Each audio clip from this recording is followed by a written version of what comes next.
विठोबा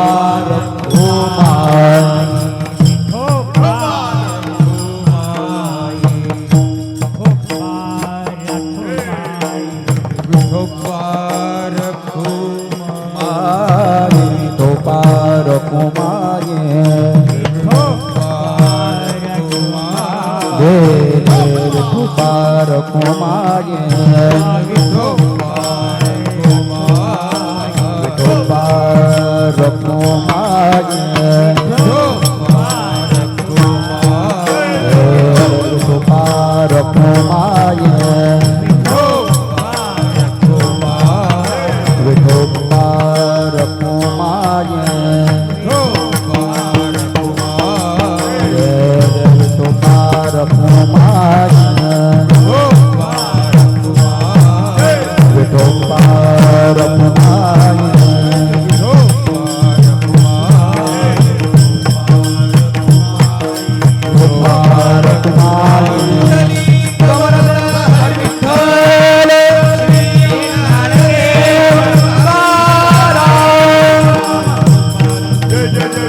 ऐसा ज्याचा अनुभव, ऐसा ज्याचा अनुभव, विश्वदेव सत्यत्वे देवतया जवळी असे, पापनासे दरुशने काम क्रोधा नाही चाली, काम क्रोधा नाही चाली, भूती झाली समता, देवतया जवळी असे, पापनासे दरुशने.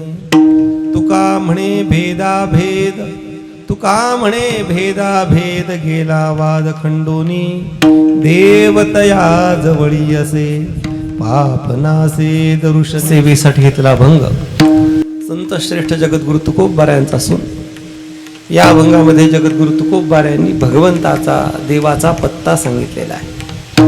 यथामती आणि यथाकाल या अभंगाचं चिंतन करण्याच्या पूर्वी, आजच्या अभंगाचं चिंतन करण्यापूर्वी आजच्या सेवेचं प्रवृत्ती निमित्त जाणून घेऊ आणि मग निर्धारित समय सीमेमध्ये या अभंगाचं काहीच चिंतन करण्याचा आपण प्रामाणिक प्रयत्न करू.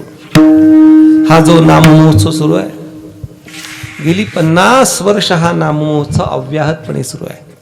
अवघड गोष्ट आहे. लोक आरंभशूर असतात. एखादा नाममहोत्सव एवढा दीर्घ कालपर्यंत टिकवणं अत्यंत कठीण आहे. आणि त्यातल्या त्यात एवढ्या दुर्गम भागामध्ये, जिथं आज सुद्धा डांबरी रस्ता नाही, अशा भागामध्ये 50 वर्षापूर्वी काय असेल? आपले पितृचरण ज्यावेळेस तिथे आले त्यावेळेस येण्याची तरी सोय असेल का? बैलगाडी तरी नीट रस्ता असेल का? नाही, बैलगाडी सुद्धा एक चाक खाली एक चाक वर, सरळ रस्ता सुद्धा जिथे नाही, अशा भागामध्ये आणि निस्वार्थ बुद्धीने या महात्म्यांनी काम केलं. आज आपण फक्त आयत्या पिठावर रेघाट ओढतोय. या महात्म्यांनी कष्टाने, निर्हेतुकपणानं, निष्काम बुद्धीनं जी वारकरी संप्रदायाची वाढ केली, विस्तार केला, वारकरी संप्रदाय मुरवला, फार मोठं कार्य आहे. आणि तुमचे पितृचरण म्हणजे मला खरंच आश्चर्य वाटलं की एवढ्या दुर्गम भागामध्ये, एवढ्या जिथं आपल्याला समोर लोक असल्याशिवाय बोलता येत नाही, तर 29 घरं आज आहेत. त्या काळी किती घरं असतील? 4, 5, 10 घरं असतील. मोजून म्हणजे एका हाताच्या बोटावर मोजण्याची घरं. आणि अशा लोकांना परमार्थामध्ये प्रवृत्त करणं अवघड गोष्ट आहे. आणि आपल्या पितृचरणाने हे कार्य केलं, हे फार मोठी महनीय गोष्ट आहे. किंबहुना वारकरी संप्रदाय खरा टिकून ह्या अशा सप्ताहांमुळे टिकून आहे. शहरामध्ये जर गेला तुम्ही, आता तुम्हाला अनुभव असेल सगळीकडे, तर नाम सप्ताहामध्ये इतकी काठिण्य झालंय की विचारायची सोय नाही. संप्रदायपूर्वकता बहुतांश ठिकाणी राहिली नाही आहे. संप्रदायाला धरून गोष्टी होत नाहीत. सगळीकडे प्रदूषण निर्माण झालं आहे. नुसतं ख्या ख्या खू खू खे खे, रडवणं हसवणं ह्याच्या व्यतिरिक्त काही नाही आहे. खरी भक्ती म्हणजे काय, खरं तत्वज्ञान म्हणजे काय, खरी उपासना म्हणजे काय, याचा विचार सांगणं दुरापास्त झालंय. आणि दुसरी गोष्ट अशी आहे की ज्याप्रमाणे तत्वज्ञान सांगितलं जात नाही त्याप्रमाणे कीर्तनामध्ये बहिरंगता सुद्धा फार मोठी वाढलेली आहे. चाली बहिरंग, मृदंग वाजवणं बहिरंग. आता ते वाद्याचं नाव घेत नाही मी इथं, ते घेणं योग्य पण नाही आहे. हा मृदंग वाजवतोय का ते वाद्य वाजवतोय असा प्रश्न निर्माण होतो. चाली म्हणताना इतक्या विचित्रच आता आपण आहात त्यामुळे आनंद आहे. तर चाली ऐकताना सुद्धा कानावर अत्याचार होतात. आणि कीर्तनाचं स्थान आहे, माझा स्वभाव नाही आहे, बोलताही येत नाही, त्याला तोंड दाबून बुक्क्याचा मार म्हणतात ना, अशी अवस्था होते. पण खरी शुद्धता आपण टिकून ठेवलेली आहे. आमचे गुरुबंधू हरिभक्तीपरायण नामदेव महाराज या गावामध्ये नेहमी येत असतात आणि त्यांनी आपल्या पितृचरणांची परंपरा चालू ठेवलेली आहे. माझ्या वडिलाची मिराशी गा देवा अशी परंपरा त्यांनी चालू ठेवली आहे. त्यांचे चिरंजीव आमचे हरिभक्तीपरायण विवेक महाराज ते सुद्धा यामध्ये प्रवृत्त आहे. आणि असं वारकरी संप्रदायाच्या प्रचार प्रसाराचं कार्य या गावामध्ये होतं आहे. आणि त्यांनी मला सांगितलं की असा असा नाममहोत्सव आहे. आणि आमचे ज्येष्ठ गुरुबंधू असल्यामुळे नाही म्हणायचा विषयच नाही.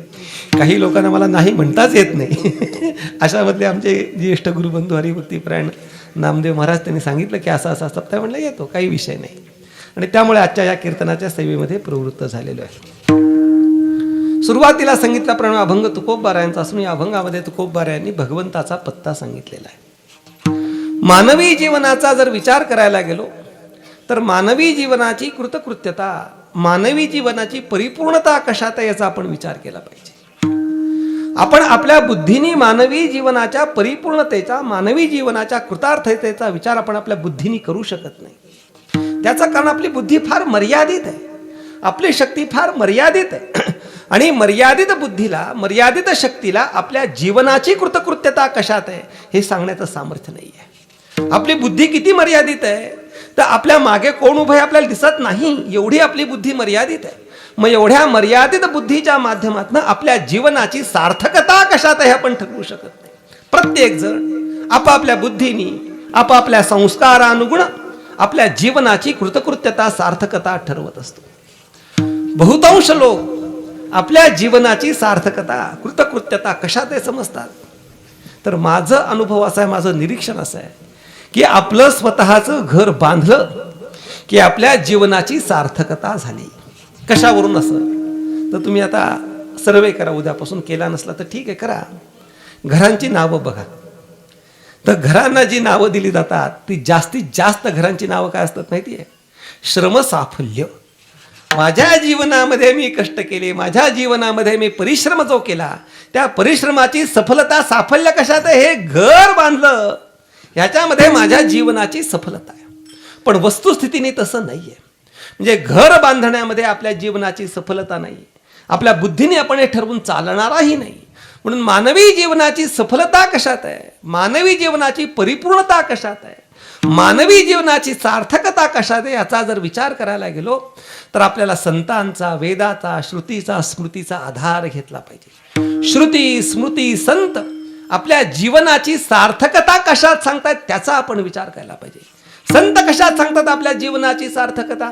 जगद्गुरु तुकोबबाराय सांगतात, तुका म्हणे जन्मा आल्याचे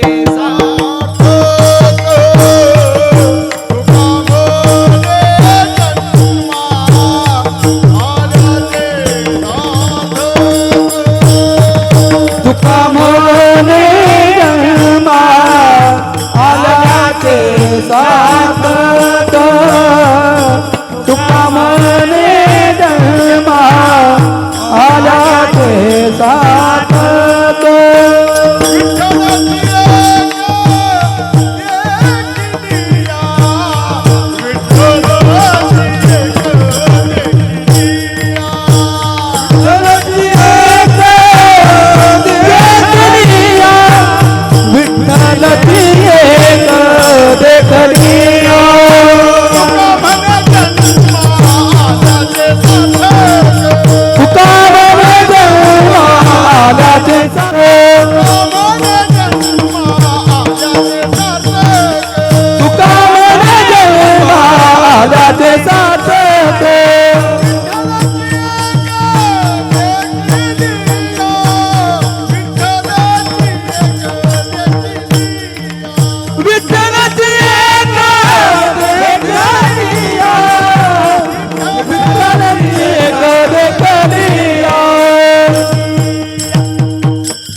जगद्गुरु तुकोबाराय सांगतात की मानवी जीवनाची खरी परिपूर्णता, मानवी जीवनाची सार्थकता कशात असेल तर जगद्गुरु तुकोबाराय सांगतात. तुका म्हणे जन्म आल्याचे सार्थक कशात? विठ्ठलची एक देखलिया. त्या विठ्ठलेशाला बघण्यामध्ये मानवी जीवनाची सार्थकता आहे. आता या ठिकाणी देखलिया या शब्दाचा अर्थ बघणं असा मर्यादित नाही आहे, कारण की पुढे अभंगाचं चिंतन करणार आपल्या लक्षात येईल. विठ्ठलाला बघितलं की जन्माची सार्थकता आहे असा ह्याच्यातला भाव नाही आहे. त्याच्या पुढचा भाव असा आहे की विठ्ठलेशाला अनुभवलं पाहिजे. थोडंसं इंग्रजीचा आधार घेतो, कारण की शुद्ध मराठीमध्ये बोलल्यानंतर हल्ली लोकांना कळत नाही, त्यामुळे नाईलाजाने इंग्रजीचा आधार घ्यावा लागतो. विठ्ठलेशाला बघितल्यानंतर नाम, विठ्ठलेशाचा अनुभव घेतल्यानंतर नाम. You have to experience. विठ्ठलाचा एक्सपिरियन्स घेतला पाहिजे. मग विठ्ठलाचा एक्सपिरियन्स, आता साखर बघणं वेगळं आणि साखरेचा अनुभव घेणं वेगळं. त्याप्रमाणे विठ्ठलेशाला बघणं वेगळं आणि विठ्ठलेशाचा अनुभव घेणं वेगळं. म्हणून मानवी जीवनाची सार्थकता कशात आहे? विठ्ठलाला अनुभवण्यात आहे. देवाचा एक्सपिरियन्स करण्यामध्ये मानवी जीवनाची सार्थकता आहे. ठीक आहे, एवढं कळलं आम्हाला. मग आमच्या जीवनाची सार्थकता जर देवाचा अनुभव घेण्यामध्ये आमच्या जीवनाची सार्थकता आहे, तर आम्हाला देवाचा अनुभव कुठे मिळेल हे कळलं पाहिजे. देव आम्हाला कुठे भेटेल हे आम्हाला कळलं पाहिजे. म्हणजे देवाचा पत्ता कळला पाहिजे. आता मला सांगितलं महाराजांनी की या हे होते सोबत म्हणून बरं झालं, आमचे इंगळे साहेब होते आणि हे होते म्हणून बरं झालं. पण हे जर माझ्यासोबत दोघं नसते तर मी त्यांना काय म्हटलं असतं, लोकेशन द्या. कशाचं लोकेशन? गावाचं लोकेशन द्या, म्हणजे या गावाला मी बरोबर येऊ शकतो. त्याप्रमाणे विठ्ठलाला अनुभवण्यामध्ये जीवनाची सार्थकता असेल तर आपल्याला काय कळलं पाहिजे? विठ्ठलाचं लोकेशन कळलं पाहिजे. देव कुठे आहे हे कळलं पाहिजे. म्हणून मानवी जीवनाची सार्थकता विठ्ठलेशाच्या देवाच्या अनुभवण्यामध्ये. आणि तो जर देव अनुभवायचा असेल तर देवाचं स्थान काय, देव आहे कुठे, देवाचा अनुभव कुठे मिळतो, देवाचं लोकेशन काय हे कळलं पाहिजे.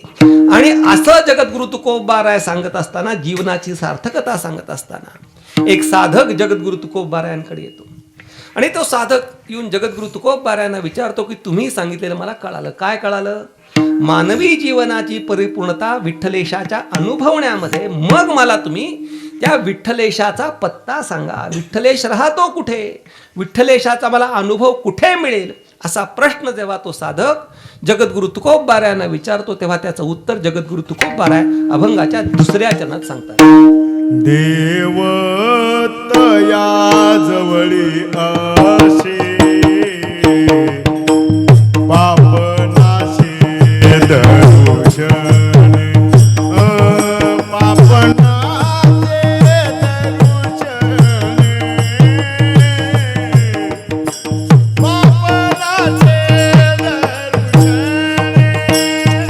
देवतया जवळी असे पाप नासे दरोषणे पाप नासे दरोषणे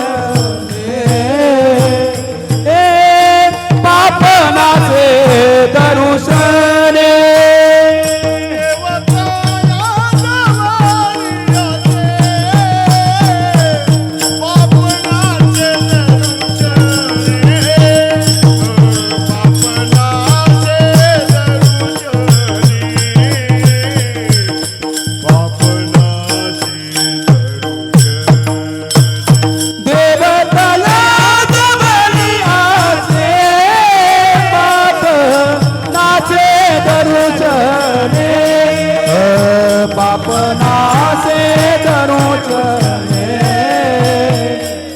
पापनासे दरोषणे.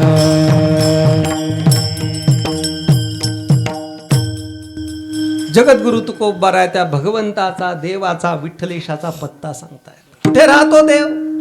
देव तया जवळी असे. देव त्याच्या जवळ आहे. त्याच्या जवळ म्हणजे कोणाजवळ? पापनासे दर्शने. ज्याच्या दर्शनानं पापाची निवृत्ती होते तिथे देव राहतो. जगामध्ये वेगवेगळ्या प्रकारच्या गोष्टी आहेत.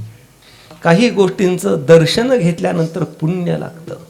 ज्याप्रमाणे भगवंताचं देवाचं आपण दर्शन घेतो, देवाचं दर्शन घेतल्यानंतर काय होतं, आपल्याला पुण्य लागतं. जगामध्ये काही गोष्टी अशा आहेत की ज्याच्या दर्शनाने पुण्य नष्ट होतं, आणि जगामध्ये काही गोष्टी अशा आहेत की ज्याच्या दर्शनानं पाप लागतं, आणि काही गोष्टी अशा आहेत की ज्याच्या दर्शनानं पापाची निवृत्ती होते. दर्शनाने पाप लागतं कसं काय? केल्याने पाप लागतं, ठीक आहे. एखाद्याने पाप चुकीची गोष्ट केली तर पाप लागतं, हे ठीक आहे. पण चुकीची गोष्ट बघितल्यानंतर पाप लागतं, हो. त्याच्याकरता थोडंसं आपल्याला महाभारतामध्ये डोकावलं पाहिजे. महाभारतामध्ये जेवढा भगवान श्रीकृष्ण महत्वाचा आहे, जेवढा धनंजय अर्जुन महत्वाचा आहे, तेवढंच महत्व कोणाला असेल तर भीष्म पितामहांना आहे. त्या भीष्म पितामहांच्या चरित्राचा आपण विचार केला पाहिजे. भीष्म पितामहांच्या मृत्यूचा आपण विचार केला पाहिजे. भीष्म पितामह ज्या वेळेला त्या समरांगणामध्ये मृत्यू त्यांना प्राप्त झाला, त्यांचा मृत्यू कसा झालेला आहे? ICU मध्ये का कुठे कॉटवर नाही. भीष्म पितामहांचा मृत्यू झालाय शरपंजरी. शरपंजरी म्हणजे काय की कॉट आहे, तो कॉट, ती शय्या बाणांची. त्या बाणांच्या शय्येवरती भीष्म पितामह झोपले, आणि त्या बाणांच्या शय्येवरती भीष्म पितामहांचा मृत्यू आहे. किती त्रास होत असेल विचार करा. साधं इंजेक्शन जर आपल्याला टोचलं तर आपले पितर आपल्याला आठवतात. भीष्म पितामहांच्या अंग प्रत्यंगाला बाण टोचत होते, किती त्रास होत असेल विचार करा. आणि भीष्म पितामहांसारखा थोर माणूस नाहीये, किती श्रेष्ठ आहे. तर भीष्म पितामहांच्या 2 व्रतांचा विचार करा. पहिलं व्रत आहे ब्रह्मचर्य व्रत. तर ब्रह्मचारी फक्त म्हणणं सोपं आहे, वागणं फार अवघड आहे. अनेक महात्मे आपण बघितले, आपले मोहनराजे असतील, आमचे सावकार बुवा आहेत मोहनराजे, आपले परमपूज्य आनंदाश्रम स्वामी असतील, ही महात्मे आहेत. ब्रह्मचारी संन्यासी महात्मे आहेत. पण ब्रह्मचारी राहणं सोपं नाही. अविवाहित राहणं वेगळं आणि ब्रह्मचारी राहणं वेगळं. ब्रह्मचारी म्हणजे ज्याच्या मनाला सुद्धा विषयाचा स्पर्श झाला नाही त्याचं नाव ब्रह्मचारी. आणि असं ब्रह्मचर्याचं कठीण व्रत ज्यांनी परिपालन केलेलं आहे, जन्मभर खरं बोललेलं आहे. खरं बोलणं सोपं नाहीये. खरं बोलणं हे अत्यंत अवघड आहे. मौली ज्ञानोबा स्वतः सांगतायत, माझ्याकडनं या भगवद्गीतेवरती भावार्थ दीपिका माझ्या मुखारविंदातनं का अभिव्यक्त झाली, तर मौली ज्ञानोबा सांगतायत, माझी या सत्यवादाचेत वाचा केले बहुत कल्प म्हणून गीतेचे महाद्वीप पातलो आम्ही. म्हणजे मौली ज्ञानोबा सुद्धा त्या सत्यधूततेचा विचार सांगतायत. भीष्म पितामह आयुष्यभर सत्य बोललेले आहेत. किती सत्य बोललेत.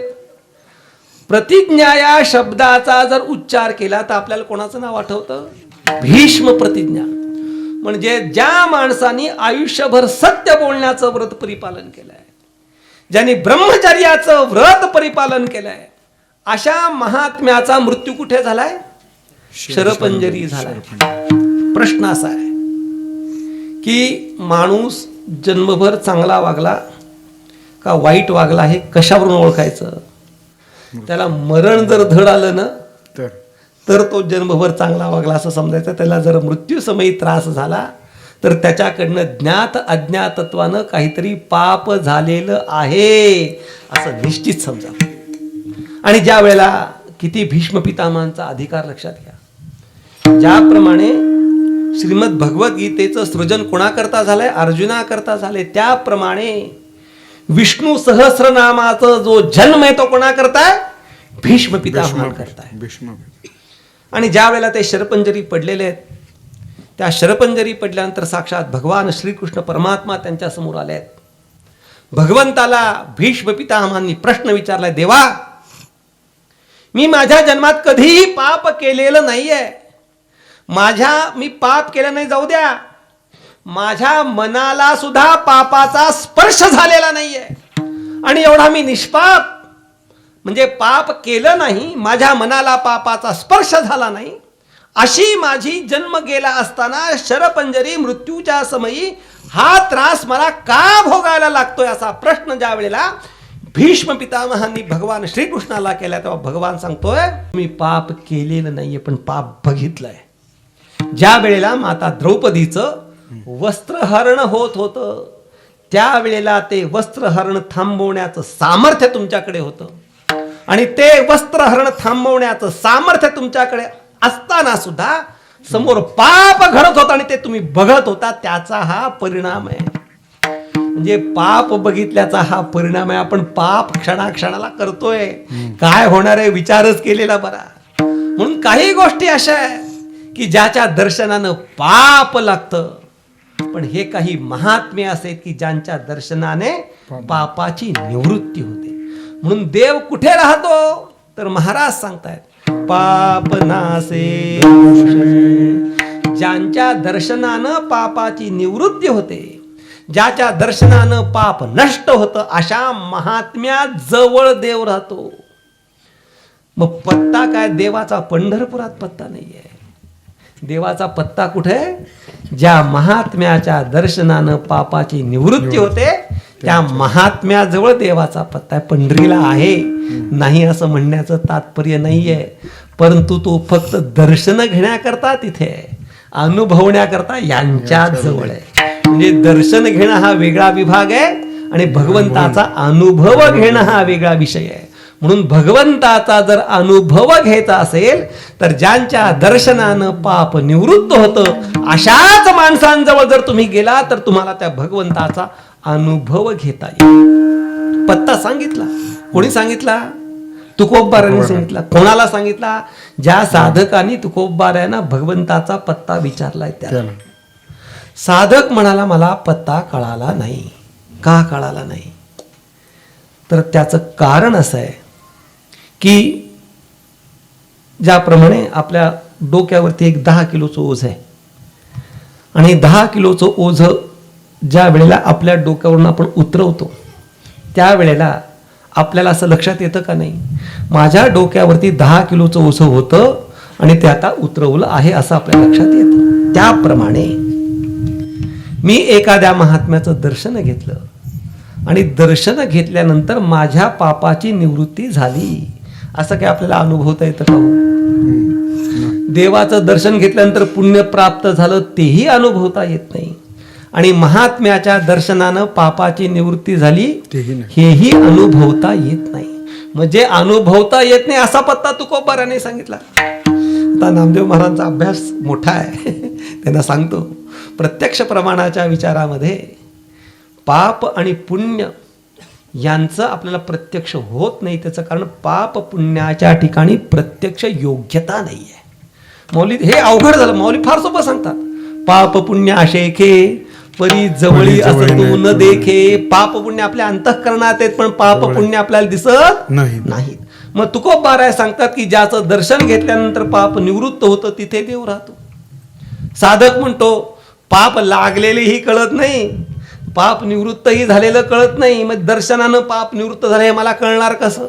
म्हणून तो साधक जगद्गुरु तुकोबारायांना सांगतोय की तुम्ही मला जो भगवंताचा पत्ता सांगितला तो मला कळाला नाही. संत हे मातृहृदयाचे असतात. एका दृष्टांतानं नाही कळलं की दुसरा दृष्टांत सांगतात. माऊली ज्ञानोबारायांची तीच अवस्था. आपण आता हे तुम्ही शिकवण्याचं काम करता, मृदंग शिकवण्याचं. जर मुलाला 10 वेळा सांगून जर वाजवता आलं नाही तर तुम्हाला राग येतो का नाही? येतो. आपण माऊलींसारखे नाही, माऊली हे वेगळे आहेत. 10 जरी सांगितलं तरी माऊलींना राग येत नाही. तीर्थरूप गुरुवर्य महाराजांचं उदाहरण सांगतो. गुरुवर्य महाराज जमदग्नीचा अवतार, अत्यंत राग, अजिबात त्यांना चुकीचं चालायचं नाही. मृदंग जर थोडा उतरला की त्याला मूर्ख म्हटल्याशिवाय चालायचंच नाही. इतकं गुरुवर्य महाराजांचा स्वभाव कडक. पण पाठामध्ये जर एखादा प्रश्न 10 वेळा विचारला तरी तीर्थरूप गुरुवर्य महाराज कधीच रागवायचे नाही. हेच संतांचं सद्गुरूंचं लक्षण आहे. तुकोबारायाने तो साधक सांगतो तुम्ही मला पत्ता सांगितला पण तो मला पत्ता कळाला नाही. तेव्हा मला अजून दुसऱ्या पद्धतीने हा पत्ता समजून सांगा, असं साधक जेव्हा तुकोबारायांना विचारतो तेव्हा तुकोबाराय अभंगाच्या पहिल्या चरणात त्या भगवंताचा पत्ता पुन्हा सांगतो. ऐसा ज्याचा अनुभव, ऐसा ज्याचा अनुभव, ऐसा ज्याचा अनुभव, ऐसा ज्याचा अनुभव, ऐसा ज्याचा अनुभव,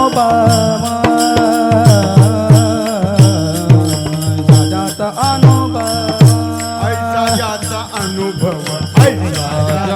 अनुभव, ऐसा ज्याचा अनुभव, विश्वदेव सत्यात्मे, विश्वदेव सत्यात्मे, देवतया जवळी आसे, देवतया जवळी आसे, विश्वदेव सत्यात्मे, देव सत्यात्मे, देवतया जवळी आसे, देवतया जवळी आसे. ऐसा जाता, ऐसा जाता अनुभव, ऐसा जाता, ऐसा जाता अनुभव, ऐसा ज्याचा अनुभव, ऐसा ज्याचा अनुभव, विश्वदेव सत्यात्मे, विश्वदेव सत्यात्मे, विश्वदेव सत्यात्मे, देवतया जवळी, देवतया जवळी आसे, देवतया जवळी, देवतया जवळी असे, विश्वदेव सत्यात्मे, विश्वदेव सत्यात्मे, विश्वदेव सत्यात्मे,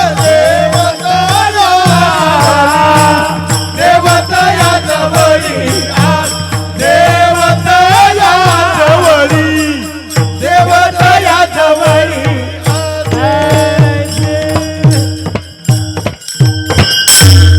पुन्हा दुसऱ्या पद्धतीने महाराज सांगतायत देवाचा पत्ता. कुठे देव राहतो? महाराज सांगतायत ऐसा ज्याचा अनुभव. काय अनुभव? विश्वदेव सत्यत्वे. ज्याचा अनुभव काय आहे त्याला महत्व आहे. अनुभवाला महत्व नाहीये. औरस म्हणजे स्वतःचा अनुभव असला पाहिजे. परमार्थामध्ये जर अनुभवाला महत्व नसतं तर ऐसे ज्याचे प्रवचन, ऐसे ज्याचे कीर्तन, ऐसे ज्याची व्याख्यान नाही. ऐसा ज्याचा अनुभव. आणि एक खरी गोष्ट सांगू का, म्हणजे इतकं वेळ खोटं बोललो नाही बरं का, सगळं खरंच आहे. कीर्तन कोणी करावं?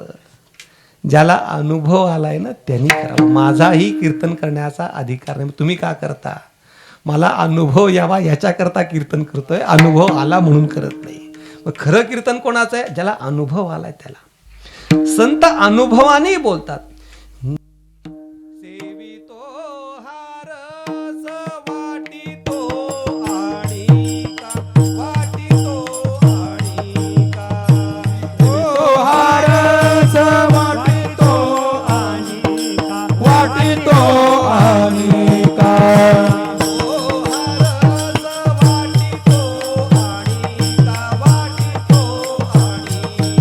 सेवितो हारस वाटितो अनेका, वाटितो अनेका.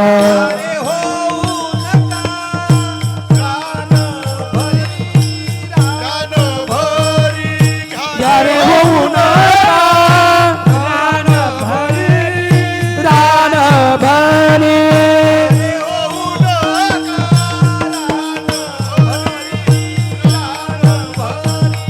ध्यारे होऊ नका रान भरी, रान भरी.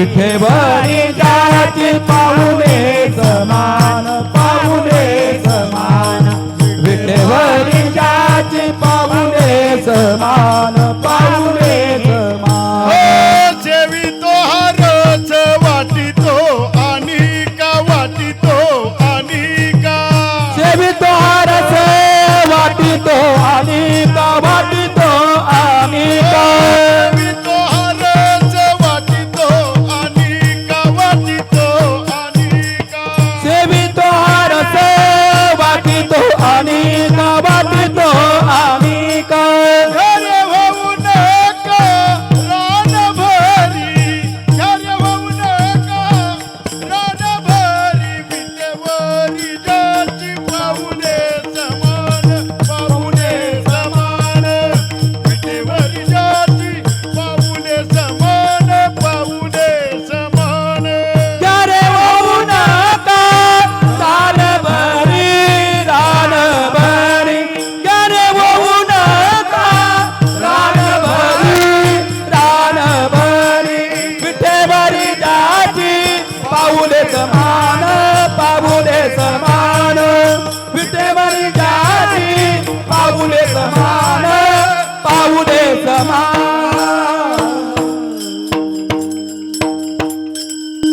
म्हणून सेवितो हारस वाटितो आणि का घ्या रे होऊन कारान भरी विटेवरी ज्याची पाऊले समान तोची एक दान शूरदाता. महाराज सांगतात की जो रस आहे जो ब्रह्मरस आहे त्याचं पहिल्यांदा मी सेवन करतो आणि मग लोकांना सांगतो. त्याप्रमाणे अनुभव हा महत्वाचा. म्हणून ऐसा ज्याचा अनुभव.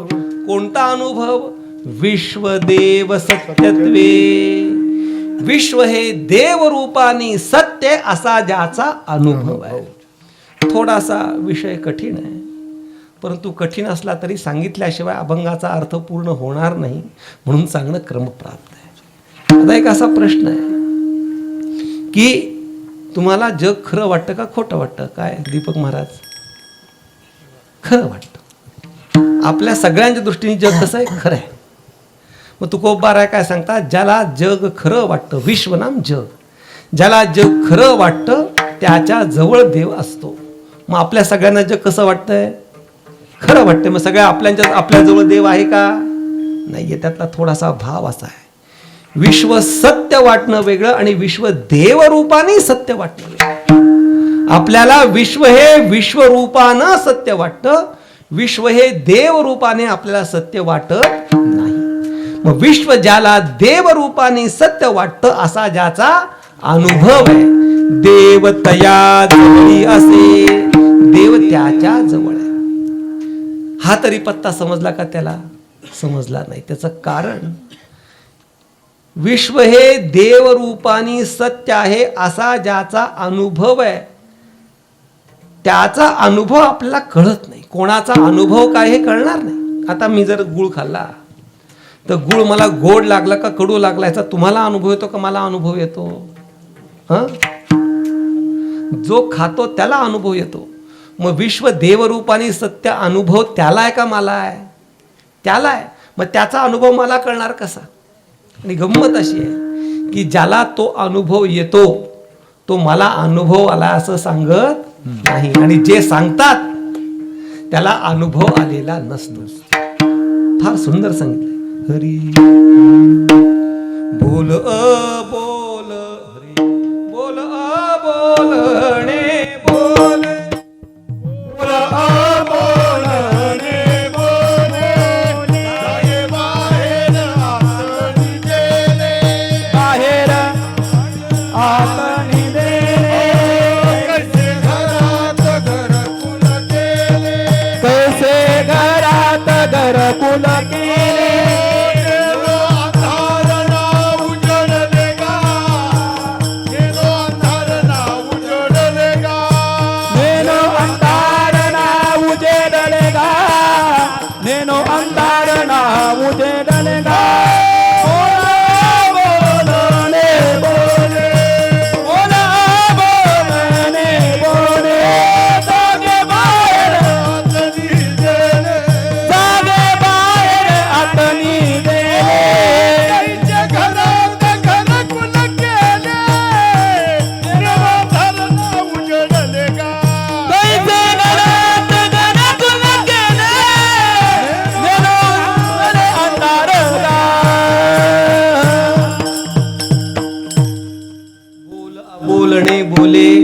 जागे बाहेरात निजेले तैसे घरात घरकुल केले नेणू अंधार ना उजळले गा. ज्याला अनुभव आला तो बोलत नाही आणि जो बोलतो त्याला अनुभव आलेला नसतो. म्हणून जगद्गुरु तुकोबारांनी जो पत्ता सांगितला, ऐसा ज्याचा अनुभव विश्वदेव सत्यत्वे देवतया जवळी असे पाप नासे दर्शने, हाही पत्ता त्या साधकाला कळालेला नाही. अभंगाचा भावार्थ झालेला आहे असं समजायचं कारण काय, झालेला नाही म्हणून समजायचं. आपण एखाद्याला म्हणतो की मी तुला माझा भाऊ समजतो, म्हणजे काय तू माझा भाऊ नाहीयेस. उद्या वाटणीची वेळ आल्यानंतर मला हिस्सा मागायला यायचं नाही म्हणून भाऊ समजतो. त्याप्रमाणे अभंगाचा भावार्थ झालेला नाही तरी सुद्धा झालेला आहे असं समजून संप्रदायपूर्वक भजन करून आणि उर्वरित समय सीमेमध्ये राहिलेल्या 2 चरणांचा विचार करून ही सेवा आपण पूर्ण करू. तो बार कुमाई विठोबार कुमाई, जय जय विठोबार कुमाई, विठोबार कुमाई, जय जय विठोबार कुमाई, विठोबार कुमाई, विठोबार कुमाई, विठोबार कुमाई, विठोबार कुमाई, विठोबार कुमाई, विठोबार कुमाई, विठोबार कुमाई,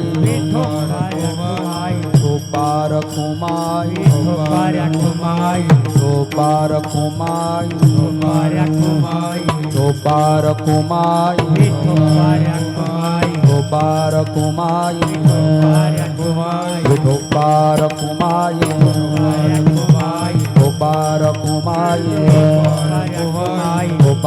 कुमाई, विठोबार कुमाई, विठोबार कुमाई, विठोबार कुमाई, विठोबार कुमाई, विठोबार कुमाई, विठोबार कुमाई, विठोबार कुमाई, जय जय विठोबार कुमाई.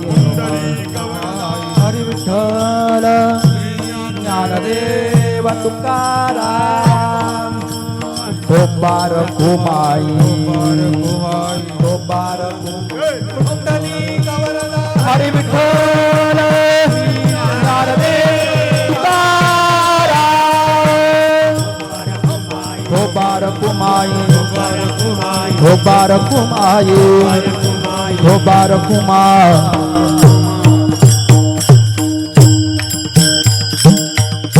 ऐसा ज्याचा अनुभव, ऐसा ज्याचा अनुभव, ऐसा ज्याचा अनुभव, ऐसा ज्याचा अनुभव, ऐसा ज्याचा अनुभव, ऐसा ज्याचा अनुभव, ऐसा ज्याचा अनुभव, ऐसा ज्याचा अनुभव, विश्वदेव सत्यत्वे, विश्वदेव सत्यत्वे, विश्वदेव सत्यत्वे, विश्वदेव सत्यत्वे, देवतया जवळी असे, देवतया जवळी असे. विश्वदेव सत्यत्वे, विश्वदेव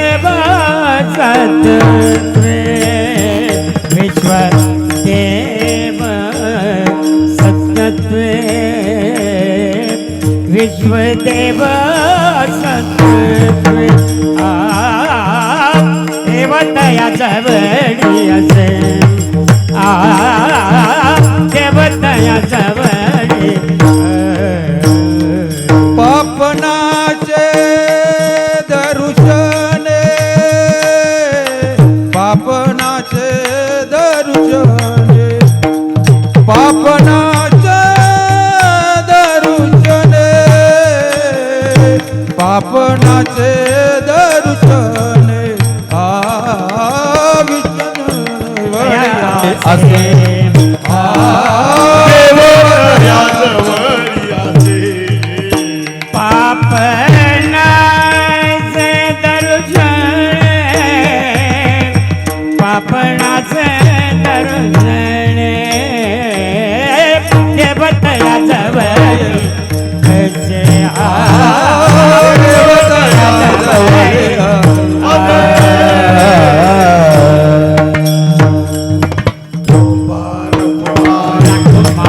विठोबार कुमार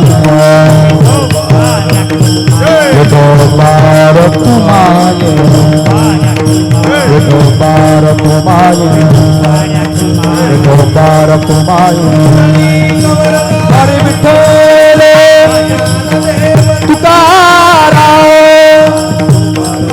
विठोबार कुमार विठोबार कुमार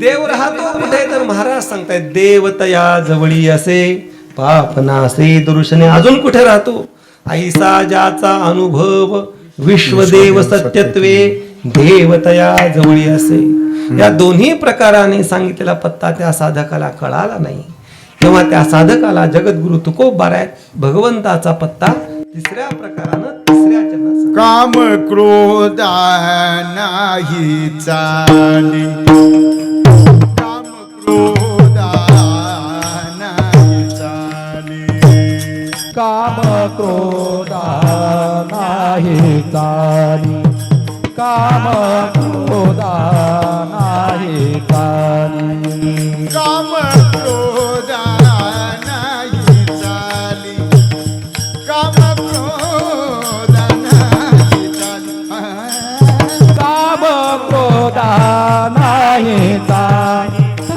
काम क्रोधा नाही चाली बुद्धी झाली समता बुद्धी झाली समता देवतया जवळी असे देवतया जवळी असे बुद्धी झाली समता बुद्धी झाली समता देवतया दवरी आते देवतया दवरी आते काम क्रोधा नाही चाली काम क्रोधा नाही चाली काम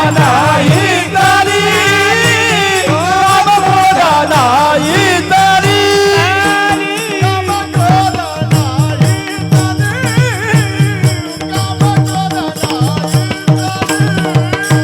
काम क्रोधा नाही चाली काम क्रोधा नाही चाली काम क्रोधा नाही चाली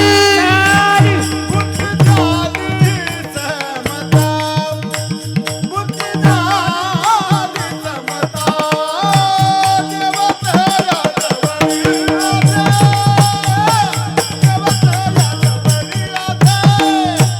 बुद्धी झाली समता बुद्धी झाली समता देवतया जवळी आते देवतया जवळी आते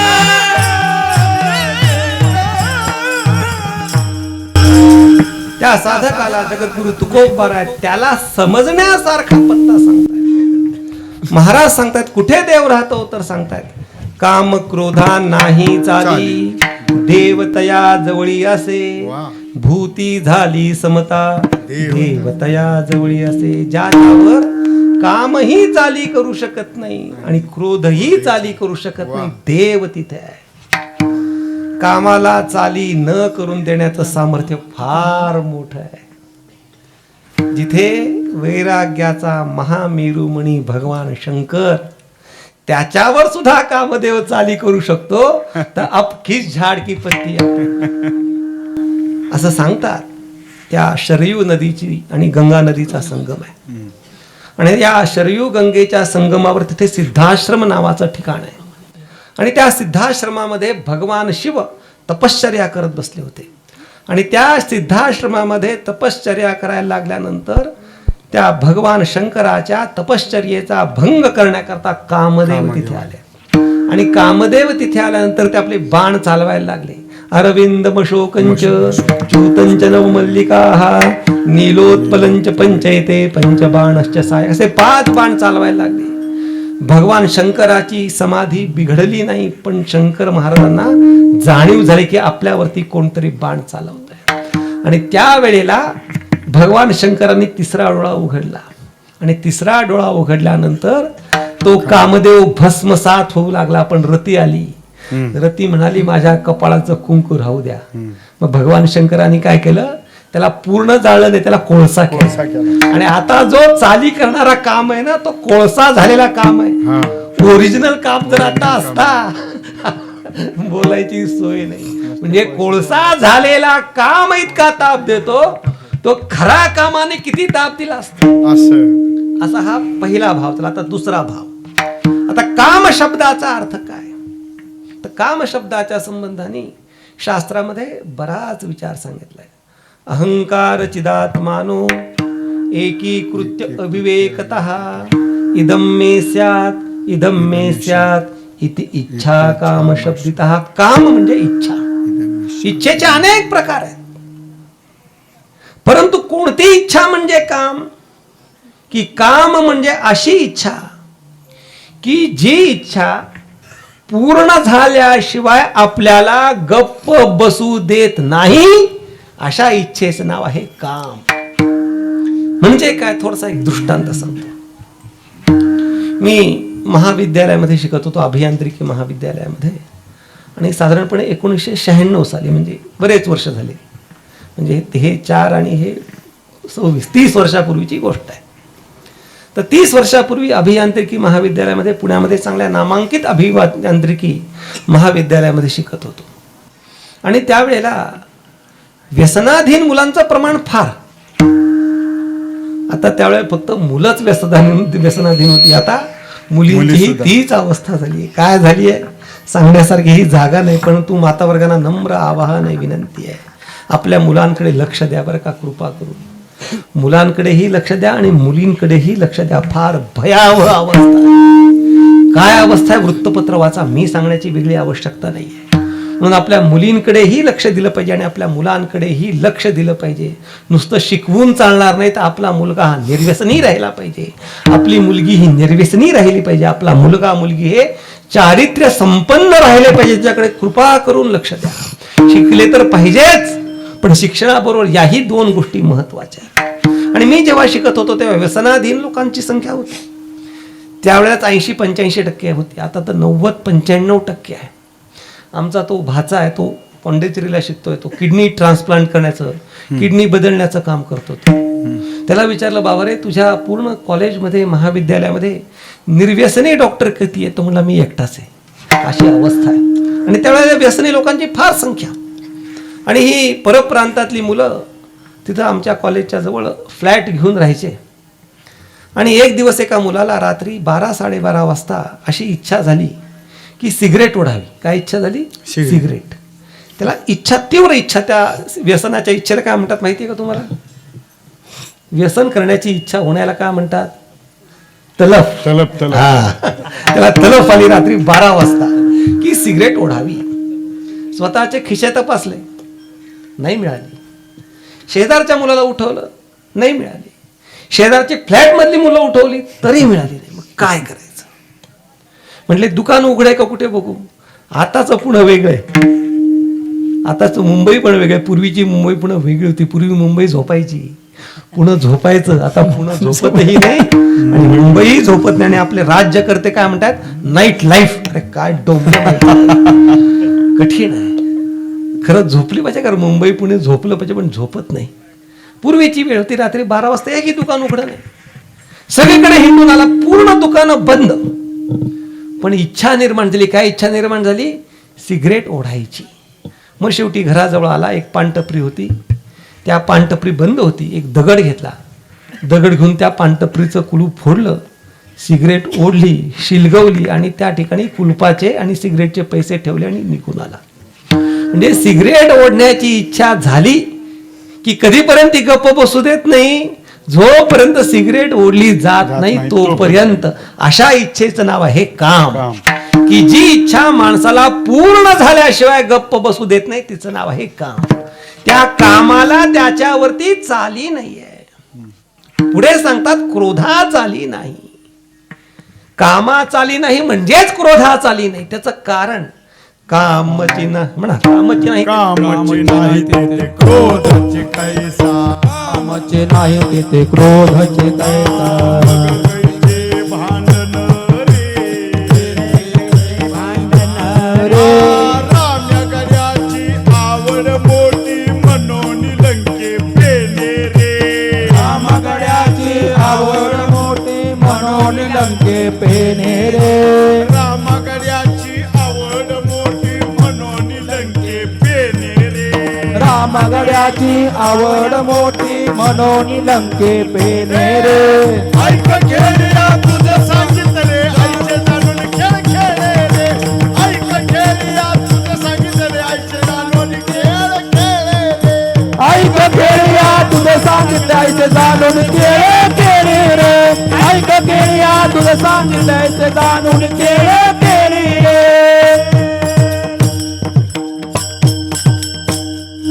हे वर्णन कोणाचं आहे? खेळया माझी खेळया माझ्या हनुम्या हनुम्या शाना. शाना. हनुमंताचं वर्णन आहे. कामची नाही तेथे क्रोधची क्रोधची कैसा. कैसा. काम आला तर क्रोध आहे, काम नसेल तर क्रोधही नाहीये. त्याच्याकरता थोडासा विचार सांगतो. क्रोध म्हणजे काय? तर क्रोध म्हणजे आपल्या इच्छेच्या परिपूर्तीसाठी ज्याचा प्रतिबंध होतो, त्या प्रतिबंधक व्यक्तीच्या वस्तूच्या संबंधानं निर्माण होणारी जी भावना, त्याचं नाव आहे क्रोध. थोडंसं अवघड वाटलं तर सोपं. इथे समजा 500 रुपयाची नोट पडली नाही बरं का, समजा फक्त 500 रुपयाची नोट पडली आहे आणि मला वाटलं की अरे 500 रुपयाची नोट पडली, कोणीच घेत नाहीये, आपण आता उचलली पाहिजे. मी वाकलो खाली, नोटेला हात लावायला लागलो तर दीपक महाराज म्हणले, अहो तुम्ही महाराज आहे, कशाला पडलेली नोट घेताय तुम्ही, तुमची आहे का नोट ती, असं जर मला ते म्हणाले तर काय झालं, माझी इच्छा काय, 500 रुपयाची नोट उचलण्याची माझी इच्छा. त्याला प्रतिबंधक कोण झाले? हे दीपक म्हणजे झाले नाही समजा, हे दीपक महाराज झाले. म्हणजे त्यांच्या संबंधाने माझ्या मनामध्ये जी भावना येते त्याचं नाव आहे क्रोध. जर माझ्या मनामध्ये उचलायची भावनाच नसेल तर क्रोध कशाला येईल? येणारच नाही. म्हणून ज्याच्यावर काम क्रोधा नाही चाली, ज्याच्या ठिकाणी कामही नाही आणि क्रोधही नाही, देवतया जवळ राहतो. हे कळण्यासारखं झालं का नाही? आलं लक्षात? अवघड गोष्टी आहेत. कीर्तनकार प्रवचनकार यांनी कामना सोडली पाहिजे, पण आता त्यांचे रेट कार्ड आहेत. कठीण आहे, अवघड आहे असं. म्हणून काम क्रोधा नाही चाली, देवतया जवळ. आणि पुढे सांगतायत, भूती झाली समता, देवतया जवळी असे. या समतेच्या संबंधाने बराच विचार सांगण्यासारखा आहे, परंतु वाजले किती आता? अजून 20 मिनिटे, थोडासा विचार सांगतो. भूती झाली समता म्हणजे काय? तर दोन वस्तू कधीही समान होत नाहीत, कधीच समान होत नाही. कुत्रा तो कुत्राच आहे, गाय ती गायच आहे. कुत्र्याला दारात बांधलं पाहिजे, गाईला घरात बांधलं पाहिजे, उलट होतं. गाईला दारात बांधतात, कुत्र्याला घरात बांधतात. मग कुत्रा आणि गाय हे पशु आहेत का नाही? दोन्ही पशु आहेत. पण एक पशु जरी असला तरी तो पूज्य आहे आणि एक पशु पूज्य नाही, त्याज्य आहे, निंदे त्याज्य आहे. मग दोन पशूंमध्ये भूती झाली समता म्हणजे दोन पशूंना समान लेखलं पाहिजे की नाही लेखलं पाहिजे? समान.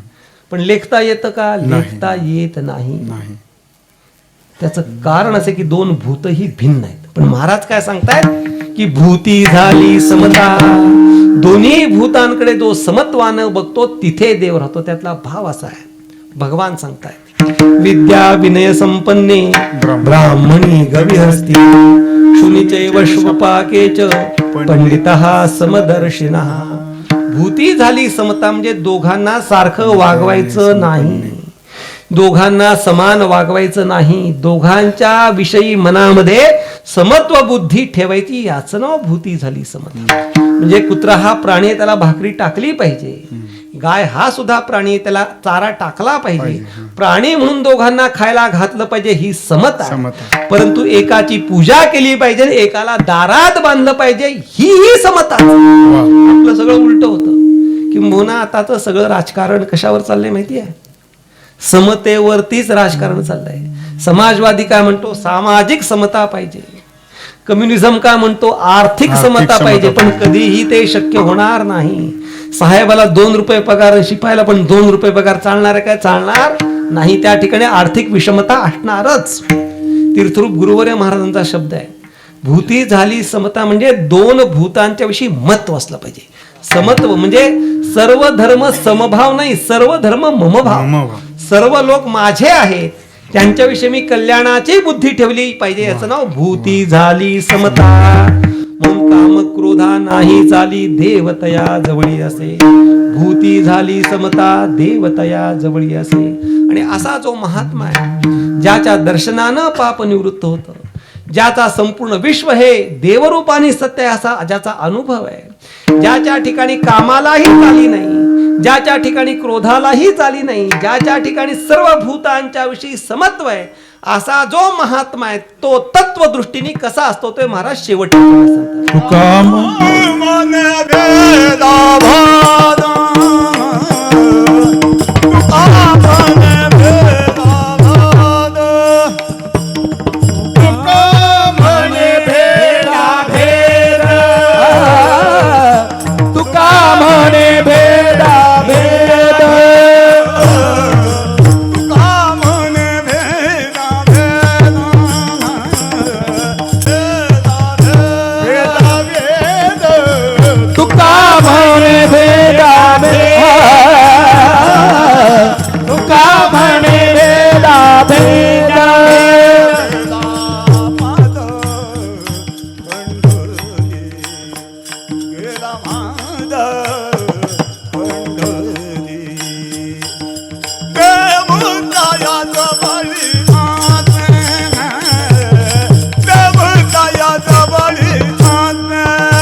महाराज सांगतायत तत्वदृष्टीने जर त्याचा विचार करायला गेलो तर तुका म्हणे भेदाभेद गेला वाद खंडोनी, देवतया जवळी असे पापनासे दर्शने. वेदांत शास्त्रामध्ये असेल, न्यायशास्त्रामध्ये असेल, भेदाचा आणि अभेदाचा बराच विचार सांगितलेला आहे. कुठे 3 प्रकारचे भेद सांगितलेत, कुठे 6 प्रकारचे भेद सांगितलेत, कुठे 5 प्रकारचे भेद सांगितलेत, कुठे 12 प्रकारचे. सगळे म्हणजे जास्तीत जास्त भेदाचे प्रकार 12 सांगितलेले आहेत. आणि हा भेद आणि अभेद ह्याच्याविषयी बरीच चर्चा वेदांत शास्त्रात आहे, न्यायामध्ये आहे, पूर्वमीमांसेत, उत्तरमीमांसेत, सगळीकडे ही चर्चा आहे. भेद म्हणजे काय, अभेद म्हणजे काय, भेद असला पाहिजे का अभेद असला पाहिजे, बराच विचार आहे. हल्लीच्या लोकांचा आवडता अभंग आहे, विष्णुमय जग विष्णूचा धर्म भेदा भेद भ्रम. अर्थ न लक्षात घेता प्रत्येक जण प्रमाण देते. अरे वा जगामध्ये असं झालंय, आपलं दुर्दैव आहे आणि आपणच त्याला कारणीभूत आहे. काय दुर्दैव आहे सांगू? प्रत्येक जण येतो तो कीर्तनकाराला शिकवायला जातोय. प्रत्येक जण येतो कीर्तनकाराला शिकवायला जातो. अवघड झालंय, कारण आपणच आहे. कारण की आपणच ते कीर्तनाची मर्यादा सोडली. आपण जर कीर्तनाची मर्यादा सोडली, काय विषाद आहे, आमच्या समोर करायची लायकी नाहीये त्यांची, पण आपणच मर्यादा सोडली. त्यामुळे हे सगळे लोक उठ सूट उपदेश कोणाला? कीर्तनकाराला. असं तर भेद भ्रम अमंगळ. त्यांना विचारा भेद अमंगळ आहे का? त्यांना फक्त काय दिसतं की भेद अमंगळ आहे, भेद बाळगू नका. तुकोबा राय काय सांगतात? भेदही अमंगळ आहे आणि अभेदही अमंगळ आहे. मग काय तत्व आहे? 12 वर्ष भांडी घासा. आताच महाराजांनी सांगितलं की तत्व जर कळायचं असेल तर 12 वर्ष भांडी घासली पाहिजे. तुकोबा राय सांगतात, तुका म्हणे भेदा भेद. जो महात्मा आहे, ज्याच्या दर्शनानं पापाची निवृत्ती होते, त्याच्या दृष्टीने भेदही नाहीये आणि तत्सापेक्ष अभेदही नाहीये. भेद कसा आहे? अभेदाच्या सापेक्ष आहे. अभेद कसा आहे? भेदाच्या सापेक्ष आहे. म्हणून जो ज्ञानी महात्मा आहे, ज्याच्या दर्शनानं पापाची निवृत्ती होते, त्याच्या जवळ भेद सापेक्ष अभेदही नाही, अभेद सापेक्ष भेदही नाही. जे काही त्याच्याकडे आहे ती अद्वैतता आहे. वा आनंद अद्वय नित्य निरामय आनंद अद्वय नित्य निरामय. नित्य निरामय आनंद अद्वय नित्य निरामय. जे निज ध्येय योगियांचे जे का निज ध्येय योगियान, जे का निज ध्येय योगियान. त्याच्याकडे अद्वैत आहे. म्हणजे भेद अभेद निरपेक्ष अभेदता त्याच्या जवळ आहे. म्हणून महाराज सांगतात, तुका म्हणे भेदाभेद गेला वाद खंडोनी. त्याच्या दृष्टीने भेदही नाही, त्याच्या दृष्टीने अभेदही नाही आणि तो या चर्चेमध्ये पडतही नाही. अशा माणसाच्या जवळ देवतया जवळी असे पाप नासे दरुषले. मौली ज्ञानोबाऱ्यांना, जगद्गुरु तुकोबाऱ्यांना ही प्रार्थना करायची की आमच्या आयुष्यामध्ये असा महात्मा आम्हाला भेटू द्या. देव तर भेटणारच आहे, पण देव कधी भेटणार आहे? असा महात्मा जेव्हा भेटेल तेव्हा देव भेटणार आहे. असा महात्मा आम्हाला भेटू द्या अशी त्यांना प्रार्थना करायची. तीर्थरूप गुरुबारी महाराज नेहमी सांगायचे, आपल्याला आपल्या आयुष्यात एकदा का होईना देव भेटतोच, एकदा का होईना आपल्याला संत भेटतातच, परंतु भेटलेला देव होता, भेटलेले संत होते हे आपल्या लक्षात येत नाही. हे महत्वाचं. देव भेटला पाहिजे, संत भेटले पाहिजेत आणि भेटलेला देव आणि भेटलेले संत कळाले पाहिजे. एकदा काय झालं की एकाने ठरवलं की आपण जगामध्ये एक दगड आहे, त्या दगडाचं नाव आहे परीस. परीस काय करतो? लोखंडाचं सोनं करतो. तर आपण जगामध्ये परीस आहे का नाही? काय तुमचं काय मत आहे? काय दीपक, तुम्हाला काय म्हणतात दीपक महाराज? आहे 1,00,00,000% कारण की माऊली सांगतात. माऊली सांगतात त्याचा अर्थ जगामध्ये परीस आहेच. माऊली कधी खोटं सांगणार नाही. संत सांगतात परीस आहे, पण आपल्याला सापडत नाही. मग असाच एकाच्या मनामध्ये प्रश्न निर्माण झाला की आपण परीस शोधायचा. मग काय केलं की परीसाचं लक्षण काय की लोखंडाला दगड लागला की सोनं होतं. मग त्यांनी काय केलं, गळामध्ये एक लोखंडाचा तुकडा बांधला आणि सगळं जग शोधायचं म्हटलं. काय सापडणार नाही, जग सगळं शोधू म्हटलं. मग काय केलं, गळ्यामध्ये लोखंडाचा तुकडा बांधला आणि तुकडा बांधून प्रत्येक दगड घ्यायचा, त्या लोखंडाला लावायचा, पुढे जायचं. प्रत्येक दगड घ्यायचा, लोखंडाला लावायचं, पुढे जायचं. पूर्वी तो बघायचा की त्या लोखंडाचं सोनं झालं का नाही. मग पुढे मेकॅनिकल प्रोसेस झाली, घ्यायचा लावायचा, बघायचंच नाही. पण लावला लावला, पण संध्याकाळी घरी आल्यानंतर बघितलं ते लोखंड सोनं झालं होतं, परंतु कोणत्या दगडाने झालं हे त्याला कळालं नाही. त्याप्रमाणे आपल्याला देव भेटतो, संत भेटतात, पण भेटलेला देव होता, भेटलेले संत होते हे कळत नाही. म्हणून त्या भगवंताच्या चरणी प्रार्थना करायची की आम्हाला संतांची भेट होऊ दे आणि भेटलेले संत आम्हाला कळू दे आणि आमच्या जीवनाचं सोनं